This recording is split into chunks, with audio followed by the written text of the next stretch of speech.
My name is Kana Perry. Welcome to another episode of Behind the Topic, the conversation behind the debate.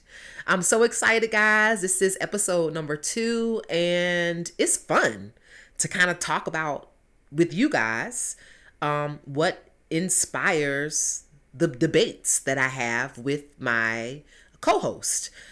So I did tell you that I'm inspired personally, duh, but I'm also inspired by some of the stories that I hear in social media. And the first one that I saw that I knew I was going to come to you about was in the media now. Usher is saying that his debunked proposal to Chili really affected him in his relationships going forward from that one.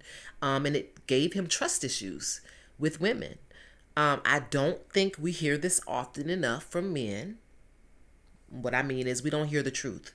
We don't hear what bruised them, what hurt him, what makes them tick, what makes them do what they do now. So I think this is a great conversation to have. I am really, really excited to hear what Alpha Male God would say about carrying that type of trauma to that degree into your other relationships. We all know that he did marry. He had his nuptials following the Super Bowl.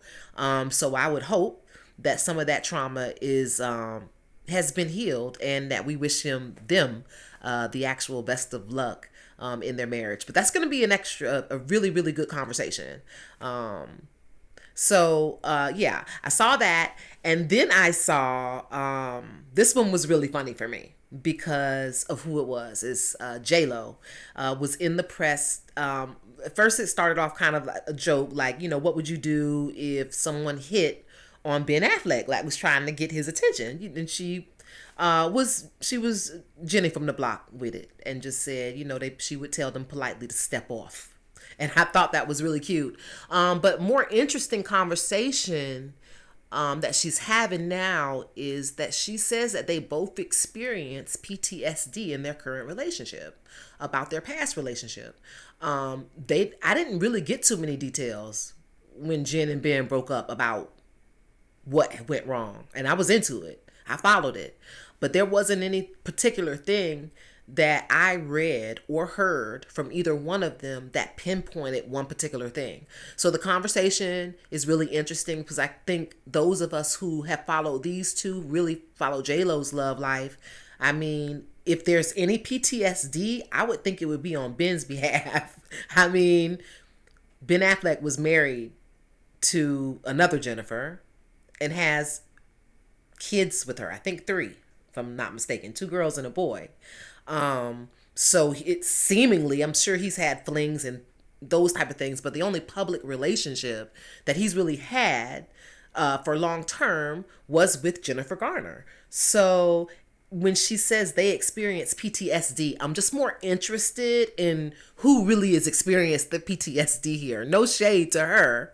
But we all both know if we write down who we know that Ben dated, and we write down who we know Jennifer was married to, date to, then, I mean, who really has the PTSD?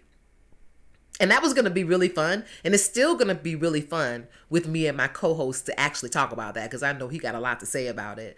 But something has taken over everything on social media right now. And it's called Who the Fuck Did I Marry? And oh my God, I'm into it neck deep. Can't stop listening. Right now I'm on episode number 27 or 28. This triggered me because I've met in my lifetime a liar and a manipulator or two.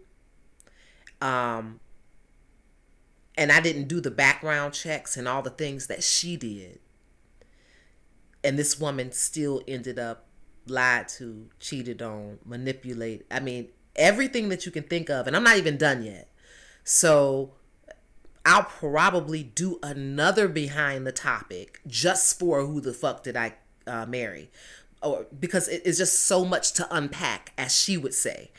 But this is the angle I want to come from, because when you see the debate, you're probably gonna see me be super duper passionate, because not only have I been taken advantage of, but I have friends who've been taken advantage of for one reason or another. And I'm that friend that's like, girl, do your research. I'm that friend I will ask you 10,000 questions. I will try to find everything within my conversation with you, something to make you think about, because nobody's perfect. Nobody has a clean record. Nobody. Whether we're talking about a clean record as far as his legal history, clean record as far as his, he hurt somebody. He ain't just Mr. Perfect and he out there and just tripped on you. And oh my God, you looked up and here he is and he's just the guy. That ain't true. And usually when I'm talking to my girlfriends, I'm asking the type of questions so I could get to that. Like, are you his only relationship? Well, no. Okay, well then why he ain't in the other one? He got kids? Okay, well where's his baby mama at? Why they not together? Because these are the things that you need to know. And I'm not a hater, but let me put it this way. Do we ever know who we're with? Ever, completely? Let me give you an example of that. I would say I know who I'm married to. Why wouldn't I tell somebody that? Someone said, do you know your husband? I'm going to say absolutely yes. Because I can't tell the truth. I know him as far as what he's shown me. I know what I believe. The truth of the matter is I've never seen him pick his nose. I've never seen him dig a booger. I also don't see boogers in his nose when we're having a conversation. There's not boogers falling out of his nose at dinner. So at some point, he taking boogers out of his nose, but I've never seen it. I've dated the man for 5 years, been married to him for almost 2. That's 7. I knew him several years before then. I've never seen him dig a booger. So that's how I need us to approach these people that we say we love, that we've befriended, that we say we trust. You don't know everything, man. You don't know everything. And oftentimes, will we ever? We're going to get into it, guys. This is another episode of Behind the Topic. My name is Kana Perry, and you can find me on Twitter and IG at Kana Perry.